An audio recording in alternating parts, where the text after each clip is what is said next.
सास की मेहमान। सिमर की सास की सारी जिंदगी किराए के मकान में ही बीती, लेकिन जब बेटा कमाने लायक हुआ तो उसने अपना बड़ा मकान बनाया। क्या है माँ, इतनी लंबी लिस्ट मेहमानों की? गृह प्रवेश है सिर्फ, शादी में तो तुमने इन लोगों को बुलाया ही था ना। अरे बेटा, तुम्हारे पिता और मैंने तो सारा आजीवन घर नहीं बनाया, ये सोचकर कि पैसा घर में लगा देंगे तो तुझे कहाँ से पढ़ाएंगे। अब बेटा, घर जैसी खुशी में मैं उन लोगों को कैसे भूल जाऊं जिन लोगों के साथ मैंने पूरा जीवन काटा। तभी वहाँ बहू आ जाती है। क्या माँ जी, कैसी बात कर रही हैं? बुआ जी, चाची जी, उनकी बेटियाँ, ससुराल वाले सभी तो आ रहे हैं। मैंने उनकी लिस्ट सुमन से पूछकर तैयार कर ली है। हाँ बेटा, ये लोग तो रिश्तेदार हैं, इन लोगों को तो बुलाना ही है, लेकिन जिन लोगों के साथ मैं किराए के मकानों में रही, वो मकान मालिक, वो पड़ोसी, उन्हें कैसे भूल सकती हूँ। माँ, लेकिन वो नीलम आंटी को तो मत बुलाना, बड़ा ही लो स्टैंडर्ड साउंड करती है वो। हाँ माँ, और वो किरण को भी। उनका पति और बेटा खाते कितना है। और नहीं तो क्या, शादी में भी 2000 रुपए वाली प्लेट में दनादन खा रहे थे। माँ कुछ नहीं बोलती, कमरे में चली जाती है।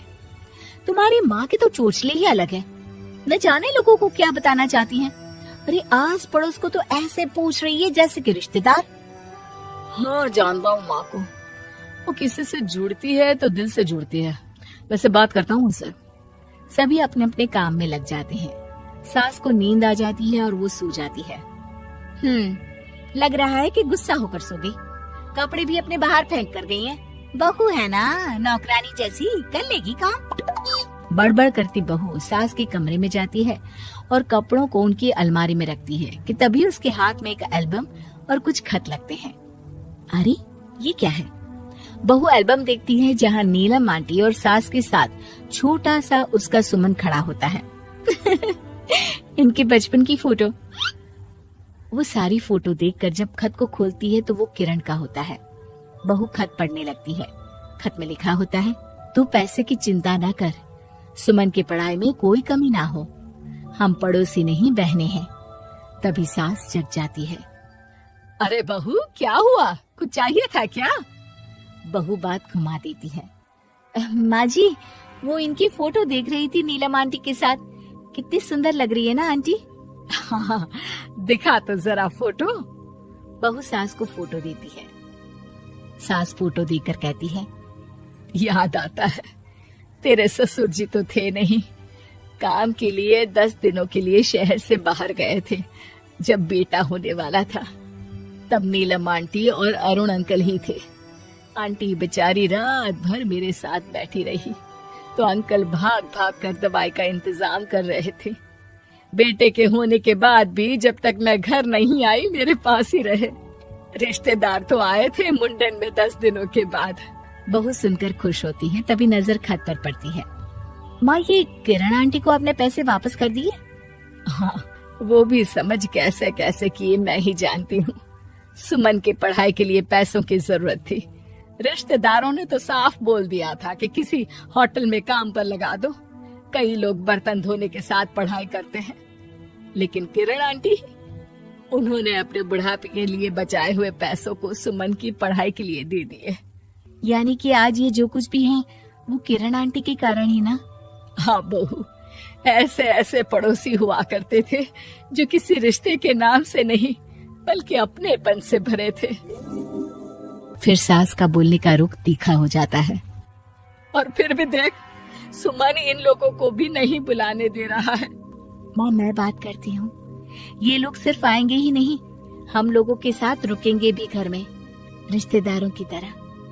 सास बहू बेटे से पूछकर एक एक घर जाकर पड़ोसियों को एक दिन रहने का न्योता दे आते हैं। और फिर वो दिन भी आ जाता है जब घर में गृह प्रवेश होता है। अरे हम लोगों का कमरा कहाँ है? बड़ा कमरा देना हम लोगों को, खुला खुला। सुमन परेशान हो जाता है कि वो क्या करे, कहाँ किसका सामान रखे, कि वहीं किरण पड़ोसन आ जाती है। अरे सुमन, परेशान ना हो बेटा, हमारे कमरे में रख दो उन लोगों का सामान, हम तो तेरी माँ के साथ ड्राइंग रूम में एडजस्ट हो जाएंगे। और हमारा कमरा कहाँ है? सुमन, जरा सामान कमरे में तो रखवा दो।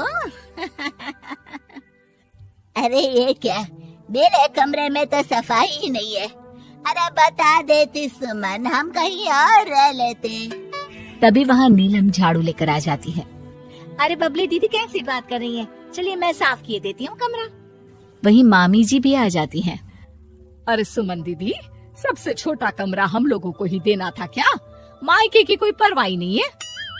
वो मामी जी, किरण आंटी और नीलम आंटी की फैमिली एक ही कमरे में है ना, तो इसलिए आप और मामा दो ही तो लोग हैं। तो मामी तो बहू के मुंह से ये बात सुनकर गुस्से से लाल पीली हो जाती है।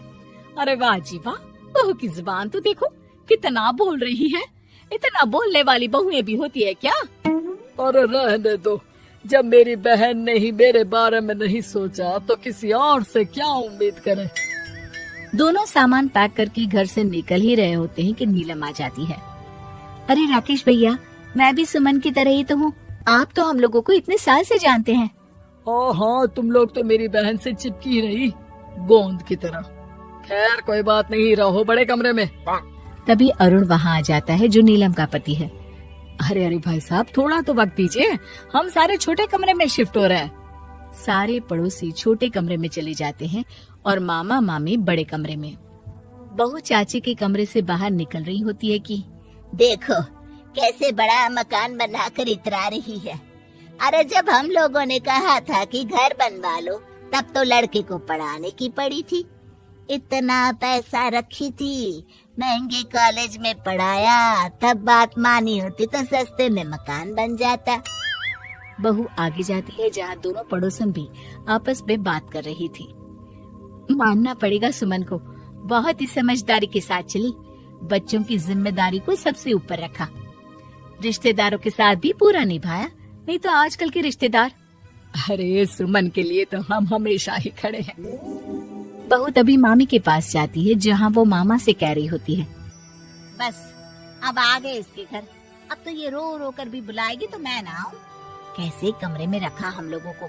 सुमन भी ना किसी काम की नहीं है।